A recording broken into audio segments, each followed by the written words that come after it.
Welcome to Headroom. I'm your host, Jim Owens, a licensed professional counselor at Lansing Community College. I'm excited to have on our show today a guest I've worked with for a few years who's joining me in the mental health field, Island Ewart. She is in training to be a licensed clinical social worker, or if I have that right, you can correct me. No, yeah, that's correct. If that's correct, yep. And she works as an advisor at Lansing Community College, and we have a shared background. We used to both work at a volunteer center, not together, but we both worked there, the Listening Ear Crisis Center. Mm-hmm. And I just want to talk with her today about your experiences in mental health training. What you plan to do with the education you're getting, and what your experience was like in mental health being a college student, both in undergrad and now you're in graduate school, and kind of how you've learned to take care of yourselves. I think a lot of people could benefit from hearing some of your life's experience and just, your own perspective on things, especially we'll talk about what kind of work you've been doing in grad school too. Yeah, absolutely. So tell us a little bit about yourself. Who is Island?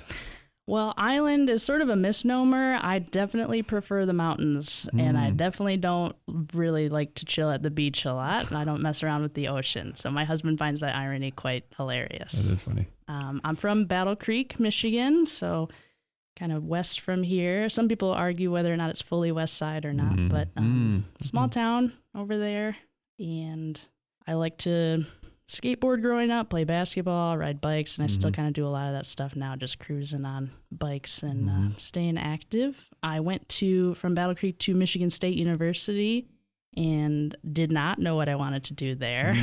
Did not feel prepared, and went on to study economics and psychology because I figured, when are you not using your brain and when are you not thinking about money? That's usually where my brain went. That's interesting. So when you went off, you knew I want to go to college. Was it a foregone conclusion that you were going to go to college? For me, no. It did not seem like it was a foregone conclusion. In fact, I think even my senior year, I was telling everybody I was going to be a truck driver because I really like to drive. Cool. I kind of get into that flow state and I feel really calm when I'm just driving across the country. But for my teachers and everybody else, they were like, of course you're going to school. Because I kind of was one of those kids that fit in school. I just kind of felt like really curious, wanted to learn, and kind of vibed with how school went. I wasn't somebody to really skip school a lot. So all my teachers and everybody around me was like, you're going to college. Oh, okay. You were thinking, I guess. Yeah. Basically. And then I'll go to that really big, kind of prestigious school in the middle of the state. Let's go there.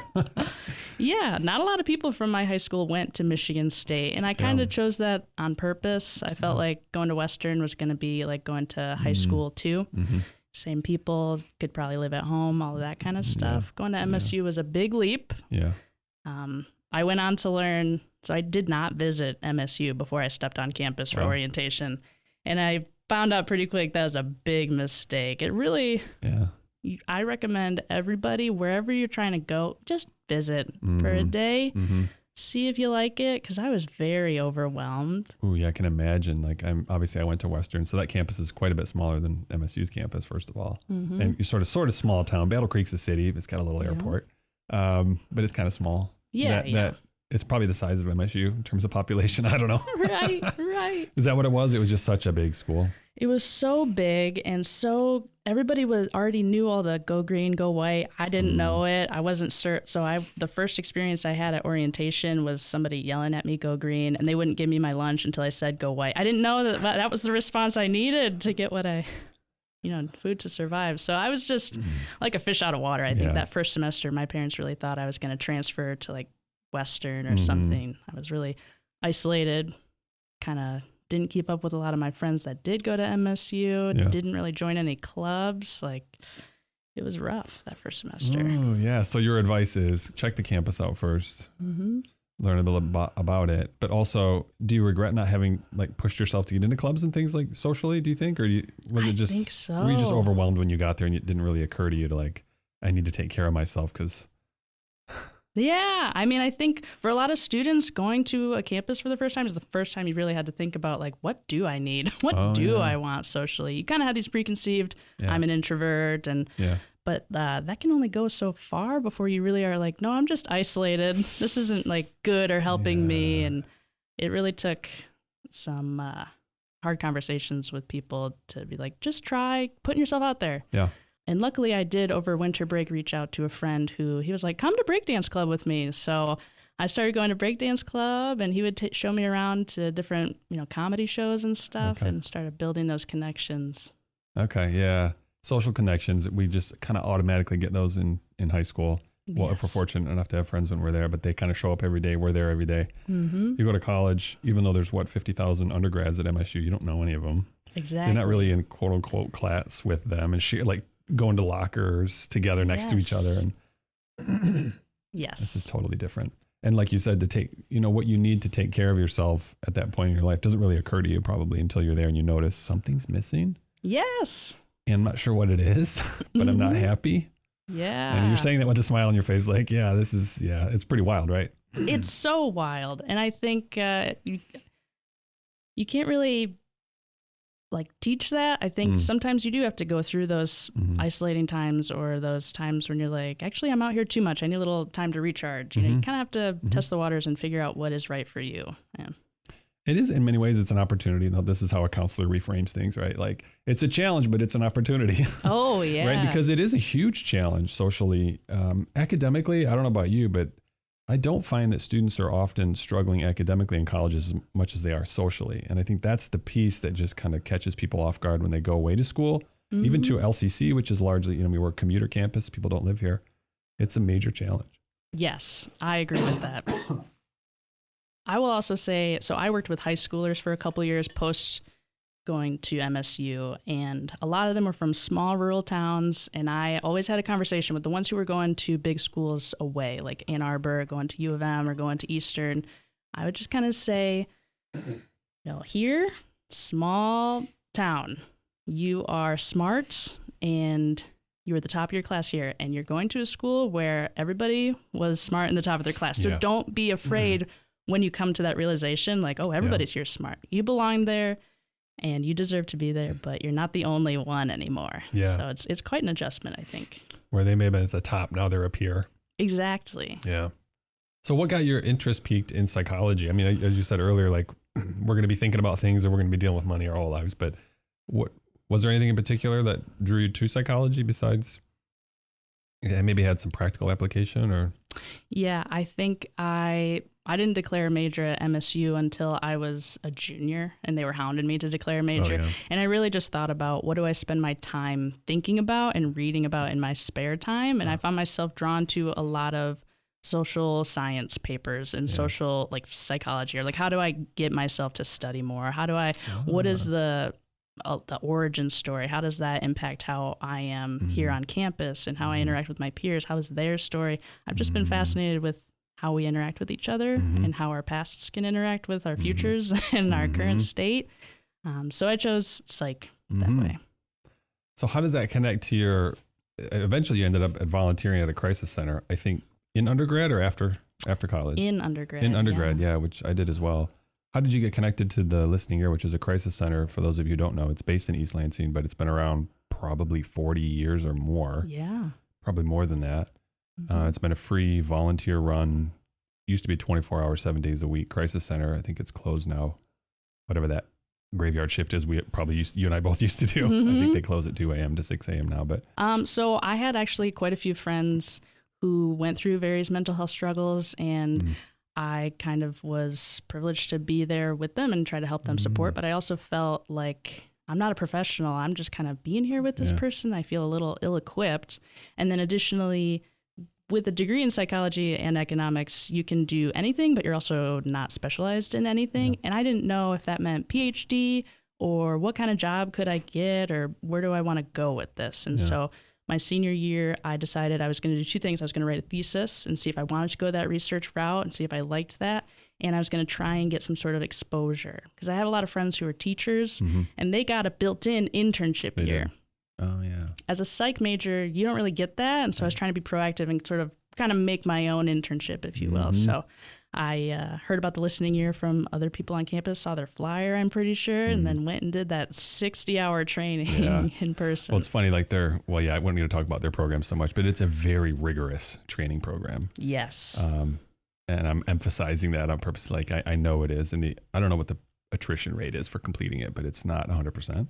Correct. I think it's below 50%. It's a difficult because you really have to be able to engage people in crisis and handle the trauma that they're going through from not just an intellectual point of view, but you need to get down into it humanistically. You got to be able to relate to their suffering and meet them in their suffering, which you probably did this like I did growing up with friends who have problems. You talk through their problems with you. If they're close to you, you care about it, and you kind of in some ways feel the pain that they're going through. Right. But to do that with a stranger, you have to make yourself go there a little bit. As a young professional, you have to make yourself get into their emotional space. I do it very naturally now as a counselor. It's very easy. I slip into it right away, right? Right. And you may too. I don't know. But did you find that was part of the training that was rigorous, and it was like you're going to have to get into your emotions right now? Yes. Yeah. It felt like the first night. It seems really simple, but they just make you talk about yourself. It all starts with you, which was so interesting. Like you've got to start here, and then we'll build you back up with how to help people go there themselves. Yeah. You know, you can't kind of walk the walk without having walked it yourself. Yeah. Yeah, that's an interesting idea. So what about so you work obviously as an advisor at the college here, and you're helping people get through school. Yeah. But you said, I'm going to go back and get more training. Yeah. I know some of the story of this because we used to work together, and that was you wrote yourself a letter. You want to say something about that? Yeah. So when I did not have a major declared, I decided for some reason or another, as any college person would, to just write myself a letter 10 years in the future. And it had a lot of predictions in there. And I also, at the very end, the last paragraph, it said, if you haven't started your career in social work or pursued a career in comedy, what are you doing? And so I was like, okay, we'll take that as a sign from me. I opened that up a few years ago and immediately applied. Yeah. Because it was something that had been bothering me. And I had people like you in my life where I was just still drawn to the field. I was reading about it, wanting to grow more into that, and just really trying to figure out what route did I want to take and what way did I want to help people besides just here at LCC. You know, in addition to that. Well, it gives you more training to do what you do here. I think you'll probably even do it better. Not that you don't do a fantastic job now, but you will. You'll have more skill. People do what you're doing here now, and then maybe even more out there. Outside of this. So you're in training to be a licensed clinical social worker, which I want to clarify for people a little bit. And I think you and I probably talked about this before. The field of mental health has currently in Michigan and all over the country many different types of mental health licenses because mental health training came out of different disciplines. The counseling, mental health counseling actually came out of education and guidance counseling. I'm talking back in the 50s, 60s. And then what's now those programs are now not vocational counseling, they're mental health counseling. Social work, well, now you have licensed clinical social workers, who originally social workers were trained in social services, essentially. I mean, you could say more about this than I. You've had the education in it, but you also have a background in psychology. You have licensed psychologists, licensed clinical social workers, licensed professional counselors. We have licensed marriage and family therapists, and we have psychiatrists. I think that's 5 different mental health. And they're all, except psychiatrists, which are medically trained doctors, they prescribe medicine. All the others are trained now very similarly. 30 years ago, they were trained very differently. Yeah. So, what's your training been like in terms of preparing you to become a clinical social worker? Yeah, so it's been a lot of background knowledge about the history of social work, started in the abolitionist movement and going out to people and helping them in their communities and taking the person in their context. So when I was deciding between going the LPC route, such as yourself, or counseling or social work, I was trying to figure out what angle do I feel most comfortable with? And I ultimately decided on social work because I can appreciate that people are within systems and they're dealing with their systems and their context as well as their mental health. And so, and that their systems can have an impact on their mental health, right? I often in class will just kind of cringe at mindfulness has its place, but I do think that to tell a single mom with 3 kids trying to go back to school and better herself that you can't just meditate your way out of poverty.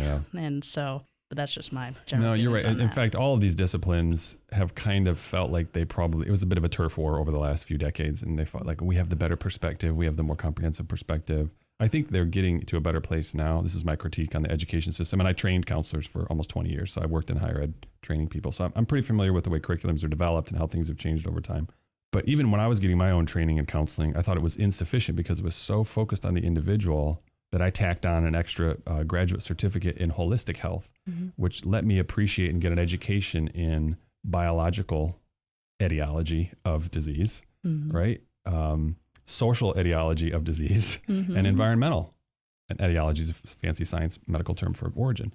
So, because there are environmental factors to depression, there are social factors to depression, there are biological factors, and there are psychological factors. Yep. So, if you imagine a little Punnett square, a little 2x2 square, I've always tried to conceive of the person sitting in front of me as their experience is arising out of these 4 domains. It's happening within the context of an environment, within the context of relationships, within the context of the biology that they're sitting in. I mean, if they have the flu or rheumatoid arthritis or whatever it is, like that all affects your mental health. Yeah. Not to mention your mindset and what you were taught and trained, how to see the world growing up and all those kinds of things too. Absolutely. So have you found, now I'm describing a holistic approach to mental health, and I'm saying that because I'm hearing you say something similar. Yeah. Is that kind of the kind of perspective you're getting out of your education? Absolutely. And I do think that it's funny, all the turf wars, because ultimately our goal is to help the people in the situations that they're in. Yeah. So I don't really like all the turf wars. I think it's kind of silly, but I think they're going away. If you look at where you go to school at MSU, their counseling services staff have a wide variety of different licensed credentials. Yeah. You will see they have licensed clinical social workers, psychologists, and LPCs like myself. Mm-hmm. And they all work along together side by side. I think out in private industry, there's still a little bit of nepotism. We only hire people who are like us. There's still some of that going on. But to the consumer, and this is, I think, hopefully people who are listening to this, there's marginal differences between these, and none are proven to be more effective than the other. Right. I mean, the thing that matters most is the individual connection you have with the person who's trained. Mm-hmm. Not is their particular training more sufficient to handle your problems. There may be some exceptions there when you talk about psychiatry has a better background in biology. Right. And licensed marriage and family therapists have a better training and experience in systems than probably you and I will at the end of the day. We're probably trained more individually, how to help individual people, although we are trained to do relationship counseling as well. So what's been your internship stuff for grad school? What have you been making yourself do to get the experience?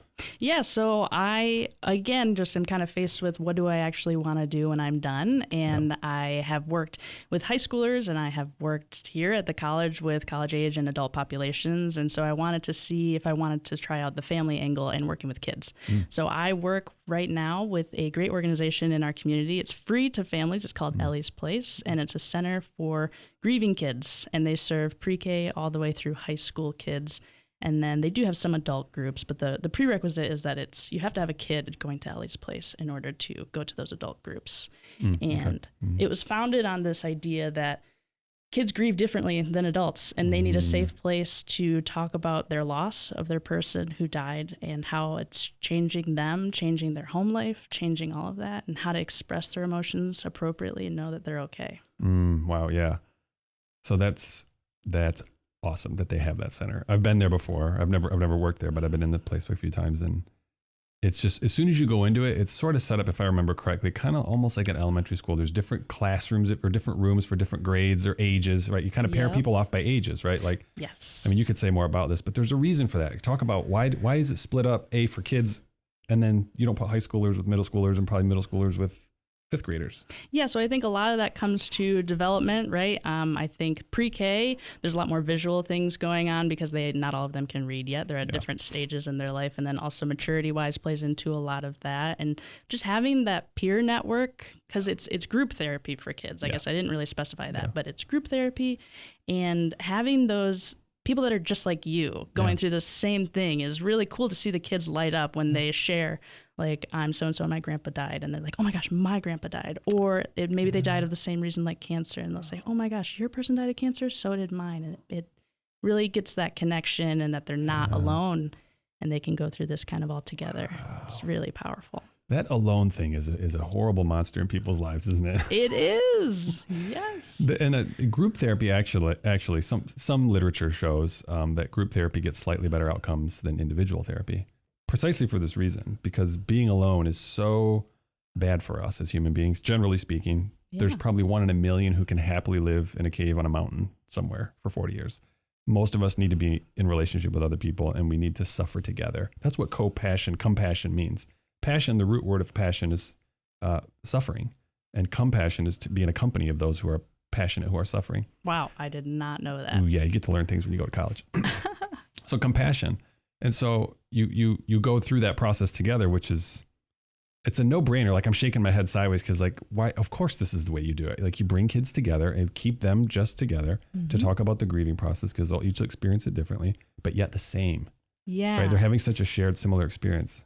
It is really quite magical. And I think that a lot of people initially, when even families who come into the building and they get tours and they go through an orientation with us, they start off saying that I thought this was going to be a really sad place. And reasonably so, because they're in a really sad part of their lives, right? Yeah. Somebody that they love has just died. And the building itself is actually really bright and really friendly.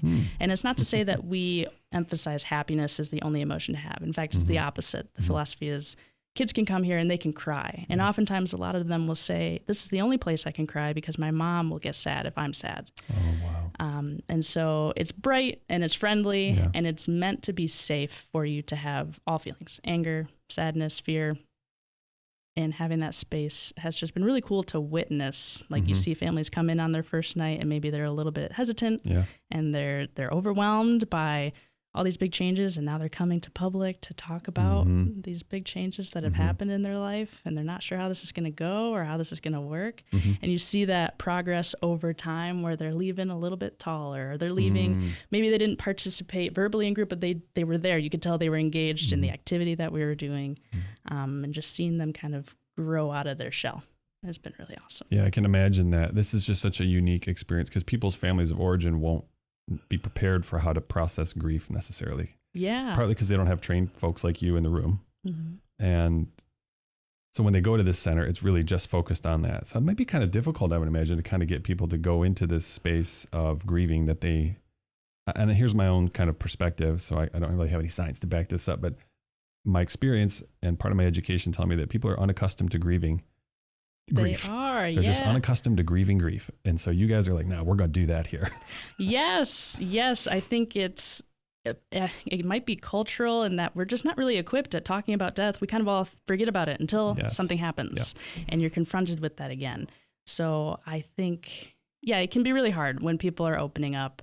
They don't want to necessarily share all the details, but I think you're there for a reason. A lot of people will say, I've been putting off coming here, putting it off, but I think my kids need it and I need it. And I'm just ready to talk about the hard stuff because they can't talk about it anywhere else. After 2 weeks, after the funeral is done, after everything is said and done, you're still left there grieving. And so having a space to get used to talking about it, I think, is also important. And over an extended period of time, because people can come for years if they want, I think. Yes. Yeah. It's not like a 2 weeks and done. Back to work, back to school. Yes. Kids all the time. If you lose somebody when you're 5 and then you go for a year and you decide to close, you're not really getting what you need anymore. You can come back at any point. That's the great thing about Ellie's Place is that they're open to you coming back because they understand that grief and loss affects you at different developmental stages. So if you lost somebody when you're 6 and you want to come back when you're a middle schooler because you're really affected by how that person's not there and it's not fair. Yeah. You absolutely or they hit a period in life where they're like, man, I noticed, like, say they lose their dad when they're 5 years old and they can grieve, talk about it. And then all of a sudden they're 10 years old and they're like, this is really hard not having a dad at 10. Yes. Can I talk to somebody about that? They can come back. Exactly. Yeah. We encourage that. And we even have young adult groups because, you lose somebody in high school and you're still out here in the world trying to figure it out even a few years later after that. So it's changing them. I'm curious, how is it changing you to be in this community? Well, I will say I'm a lot more comfortable about death. Okay. Just talking about it, I think saying it in general, I think that has been huge. I've gotten a lot more comfortable with dealing with some classroom management and behaviors and stuff because I don't have kids. And so I haven't been trained in a professional way to deal with behaviors that are maybe unfavorable. But I think a lot of the growth from me has just been trusting the process, trusting that I am capable of this and that what I was most nervous about was being put in the pre-K room or the early elementary room with the little guys because I've only ever worked. I know that was like my stated goal. Yeah. I've only worked with people who are, 15 plus. And so being put in there, I was afraid that I wasn't going to have that Miss Frizzle, like, hello, everybody, like, let's do that. And so kind of getting over that fear that kids couldn't somehow connect to me. Yeah. That was really powerful, I think, for me to just feel like, no, I can just show up as myself and they prefer that.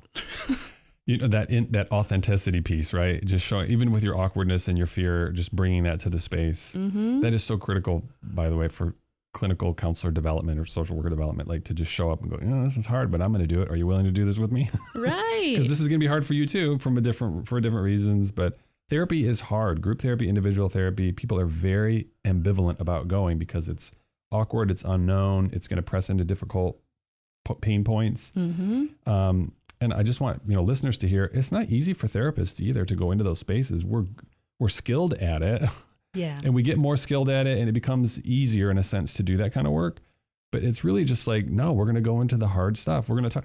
I mean, death is a thing that we're all going to experience at some point. It's not a particularly wonderful thing to think about, and especially when it happens, quote unquote, tragically, like before your time, or how people or if it's, really a heinous way to die. I mean, those are violent deaths, are really hard for people to process.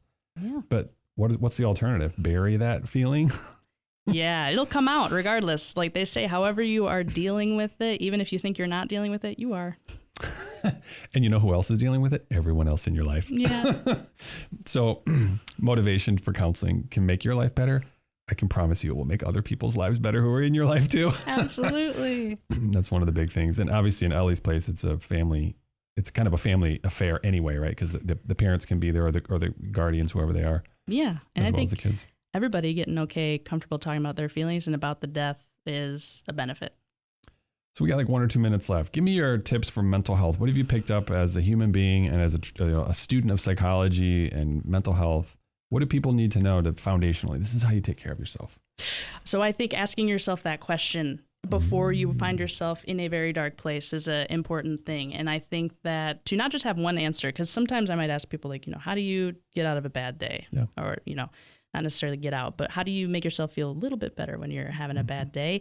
And if they say the only thing that makes them better is like riding their bike, what are you going to do when you can't ride your bike on that day? You know? So for me, I like to have at least 3 things that are quote unquote simpler to do. So for me, it's like making a hot cup of tea because I like warm liquids, right? So I'll make a cup of tea, maybe get some soup, and then just chillax. Yeah. Or if I know like I need to get out for a walk or I need to see the sun today. So having a list of things that can help. And then when you are having some sort of feelings that are not pleasant to deal with, checking in and like, how many of those things have I done for myself today?